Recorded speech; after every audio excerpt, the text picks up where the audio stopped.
Warning, this episode contains adult language, mature situations, a rockin' English teacher protagonist, the ghost of Jimi Hendrix, forgotten dreams, a ticking clock, and the 27 Club.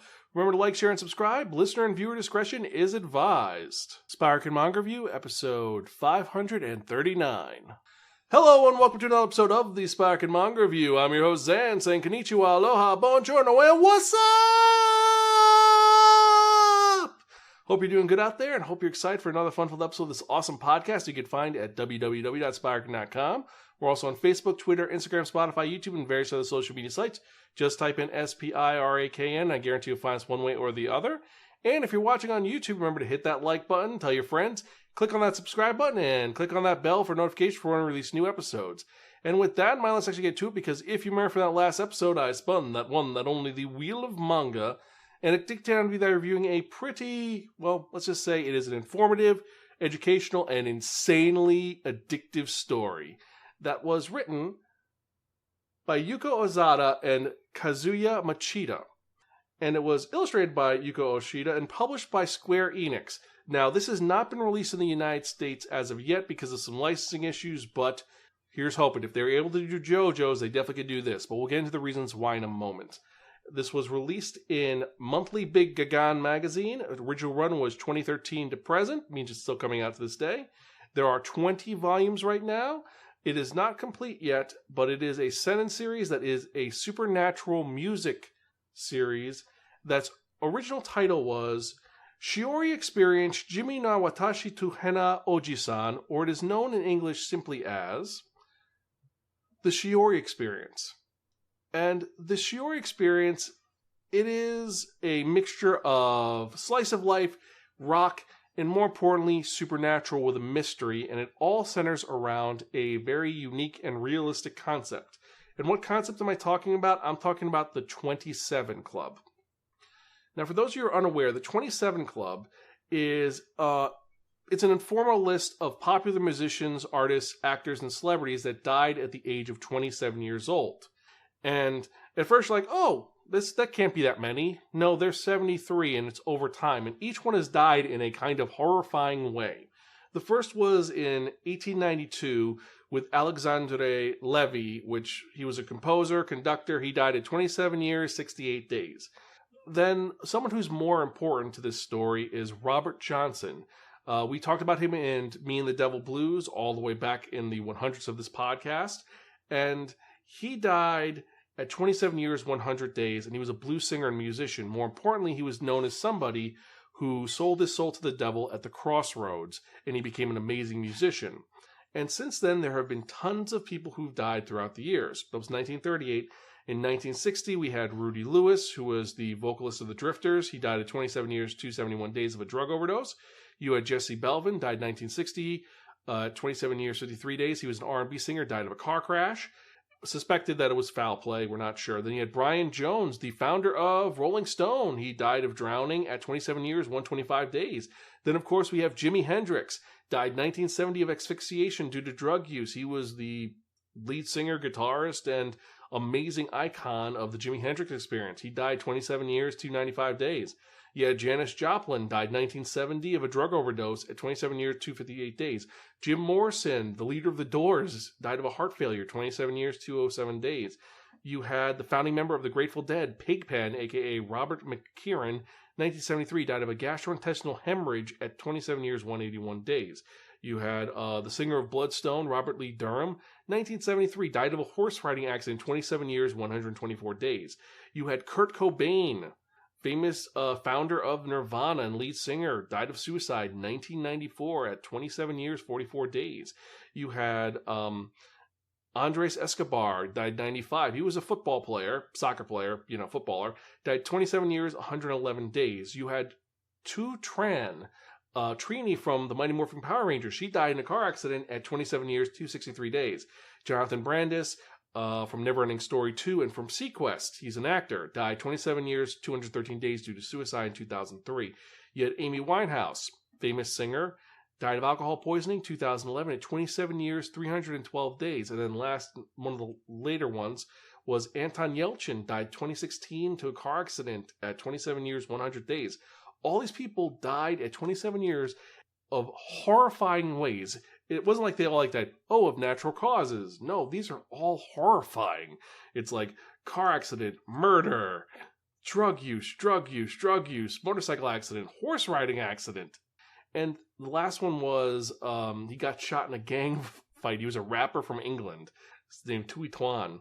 So it's kind of crazy that you have all these things happening with this event, and all of them are legends in their own right. And so the theory is that if you become a popular musician and you are 27 when you start, there's a potentiality that you're going to die at this age, die young, burn bright and burn fast instead of, fading away. And this is the premise of this story because our main character, Shiori Honda, is 27 years old, or 26 years old. And she's an English teacher at a university preparatory school, so essentially high school. And she's shy, she's meek, and she's someone who's a penny pincher, doesn't spend a lot of money, and she just doesn't do anything crazy. Even though her students think that she is not interesting at all, she is friends with the most popular teacher in school, the soccer coach, Oji-san. And also she has made a rival of the most popular female teacher of the school, who is the leader of the brass band orchestra. She's the orchestra curator, and she's kind of a really horrible person. The apt term would be a bitch, I think.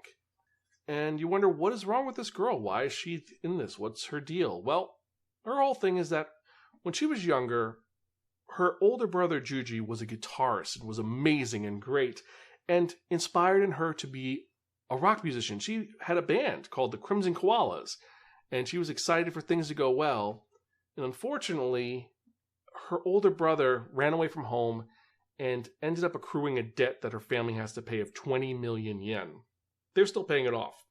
So her family hates music whatsoever. It's been 10 years. She's a little depressed. And it's her birthday's coming up. And she is so humble at this point that her family's like, we never even see her smile. She just works for the family, gives us her money, and that's it. She still lives at home, and she's dutiful and a good sister, but she doesn't do anything for herself until her 27th birthday, when she receives her one birthday gift, which is a foldable umbrella. Like I said, she's very humble, and she goes to bed and she sees a creepy individual in her closet. A black man with an afro. She's like, what the hell is this? And then she turns around, and it turns out he's right behind her.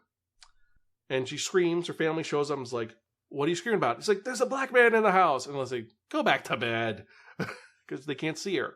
And it turns out that this black man is here to help her out.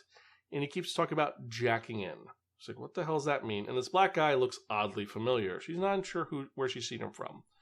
But turns out that this guy is a ghost.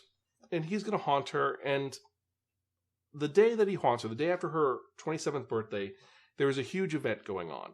It is a cultural festival, and her job is she's going to be in a play, and it should be okay. She is bystander number 3. Unfortunately, due to the shock of seeing this ghost, she passes out, misses her appointment. They said, oh, don't worry about it. You weren't missed at all. And as she's sitting there, she's watching the orchestra play, and the ghost is following her and kind of weeping as it sees a guitar. And then she's thinking about all her memories, and she's depressed about this. And the ghost says, you know what? I'm going to give you the ultimate experience. And takes this jack he has in his hand and jacks in the back of her head and possesses her to play the guitar. And who is this ghost we're talking about? Well, it is the late, the great, the ever-popular Jimi Hendrix has possessed this girl to be the greatest rocker of all time. And she shreds. Imagine watching Jimi Hendrix now, and you're in the middle of school. You'd be like, oh my God, this is amazing. And more important, this is the mousy teacher that everyone makes fun of, that they call her Jimmy-san, or boring teacher. And they're seeing her just dominate this event. Like, they're like, what the hell's going on? The orchestra teacher, she's like, you're stealing my glory, playing this crappy music, and she hates her because everyone is loving this girl. All the students who didn't like her, they're paying attention now. And she's playing this amazing set, which is great. She's doing all the moves that Jimi Hendrix does because Jimi is essentially possessing her. And halfway through, as she's having fun, she realizes that this is the best she's ever done, and she starts going crazy. And Jimi gets knocked out. His plug gets disconnected, and it's all her. Her jamming and rocking out in this auditorium. standing ovation, and they love her. And so Jimmy's like, good job, now we're set. You've had a taste, and now you got 1 year.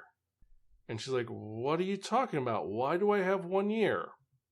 Well, turns out that he's like, yeah, you summoned us at the crossroad, right? And she's like, no, I didn't summon anybody at the crossroad. Well, she's become part of the 27 Club, which is you made a deal with the devil. She didn't do that. Someone else did, but now, for some reason, she's now in this pact.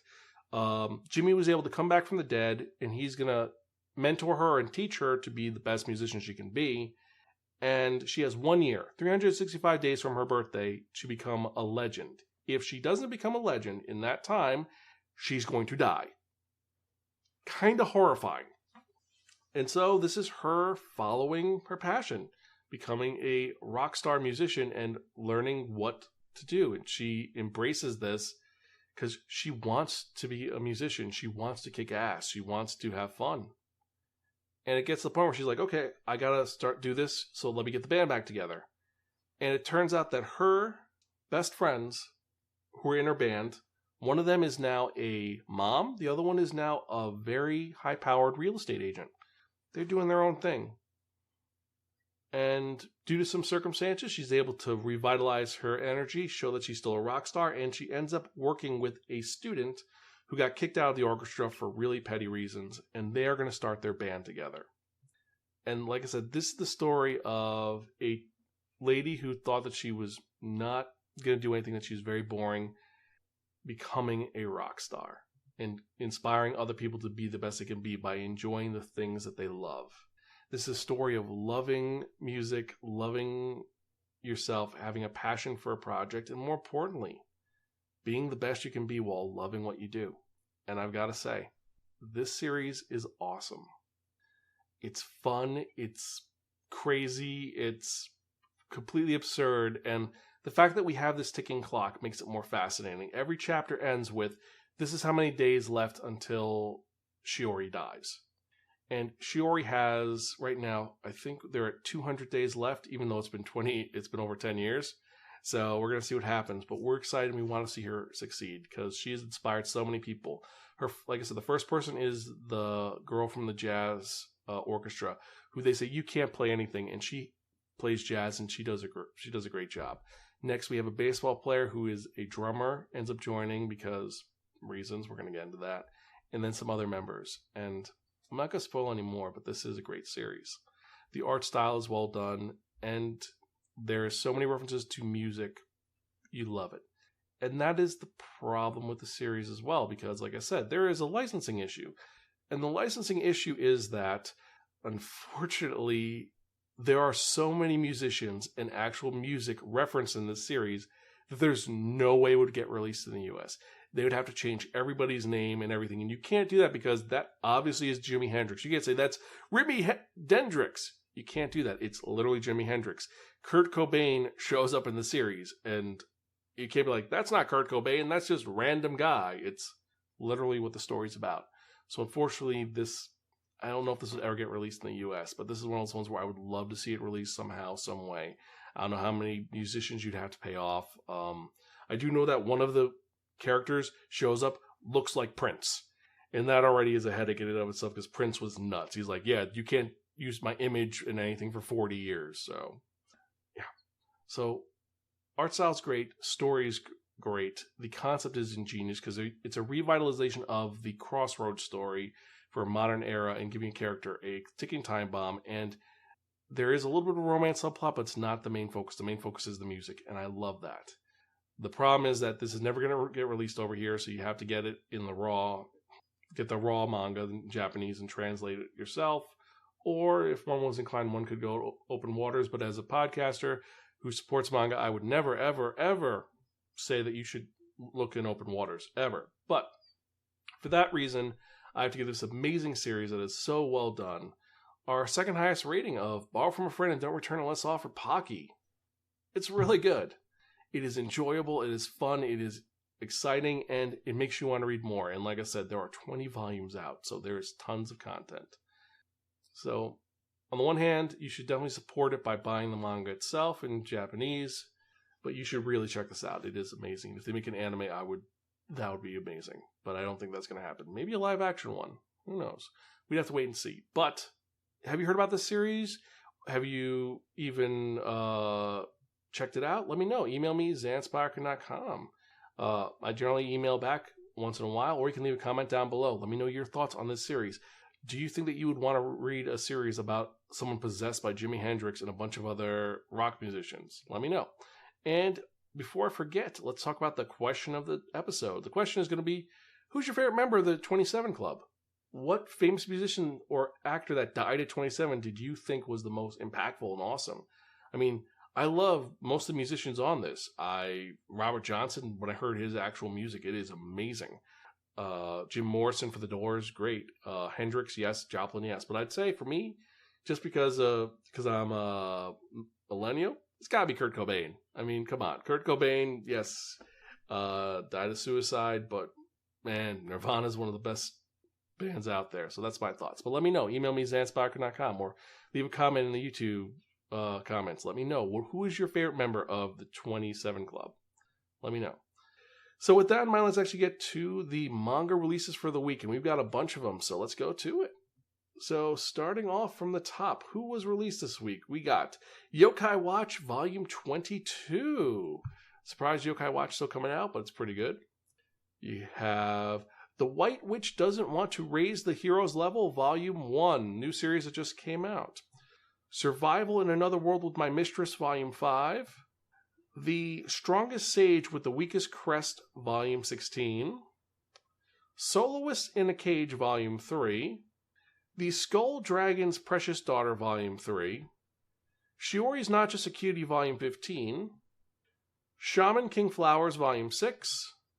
The Saint's Magic Power is Omnipotent, the light novel Volume 9. Pokemon Adventures Omega Red and Alpha Sapphire Volume 1. Plus Sized Elf Volume 4, the re-release with a new cover. My New Life as a Cat Volume 4. My Cat is Such a Weirdo Volume 2. Mao Volume 15. Lovely Muko Volume 4. Komi Can't Communicate Volume 28. Karate Survivor in Another World Volume 5. Helk Volume 7. Free Life Fantasy Online Immortal Princess Volume 6. Fly Me to the Moon Volume 21. Fire Forces Omnibus 8, which is Volumes 22 to 24. Easygoing Territory Defense by the Optimistic Lord. Production Magic turns a nameless village into the strongest fortified city, the light novel Volume 1. We talked about the manga last week. This is the light novel. Dan Da Dan Volume 6. Crossplay Love Otaku Punk Volume 7. Case Closed Volume 89. A Certain Scientific Railgun Volume 18. And then last and certainly not least, Hellsing Volume 3, the second edition. So these are the 27 mangas that were released this week. Which one were you most excited about? Let me know. Which ones were you least excited about? For me personally, here are my top 5 for the week. We had Easygoing Territory Defense by the Optimistic Lord. Production Magic turns a nameless village to the strongest fortified city. It sounds like such an interesting premise, and it's non-isekai, so I am excited to check this one out. You have Komi Can't Communicate Volume 28. Officially, this is when Komi meets parents, so this should be good. My Cat is Such a Weirdo Volume 2. It's a cat manga, and it looks hysterical. Soloist in a Cage Volume 3, a weird post-apocalypse series, which I've heard a lot of great things about, and it looks well done. And then last not least, The White Mage Doesn't Want to Raise the Hero's Level Volume 1, a series about magic and increasing things. Don't know if it'd be good, but I want to check it out. So those are my thoughts. What about you? Which one are you most excited about? Let me know. Email me, zanspiraken.com. And before I forget, I'd like to thank each and every one of you who are checking out this podcast. I appreciate each and every one of you. Every email I get, every comment I get, makes me want to keep doing this podcast for as long as I can. Gives me more motivation to keep doing this till I'm an old man who has to read manga with thicker glasses and a magnifying glass, or I have to read large print manga. But thank you so much. And 2 other things. One, I am applying to a couple of conventions, including Animazement. We're going to see if we get accepted there. And, of course, that one that only Anime Boston. Good luck with that. I'm putting in some new panels in and a couple of classic ones. Last year, a lot of people loved the 30 and over main characters, so we're going to see if that's going to work out. And I have a new one involving anime reboots. I'm excited to see if they get accepted, so we'll see. But with that in mind, let's get to the part that you have all been waiting for. And what are we talking about? We're talking about that one, that only, the Wheel of Manga! Yes, friends, the Wheel of Manga, except no substitute. So what is the Wheel of Manga? The Wheel of Manga is a Wheel of Fortune with 10 slots on it. And what I've done is I've assigned a manga title to each of the 10 slots. So we're going to spin the Wheel of Manga. Whatever number it lands on, the manga that's in that spot is the one I'm going to review in the next episode of the Spiraken Manga Review, episode 540. Can you believe it? 540 episodes of this podcast, of the manga review. That is crazy. I mean, I'm already at 1,000 episodes, but wow, nuts. But let's spin and see what we're going to be in the next episode, shall we?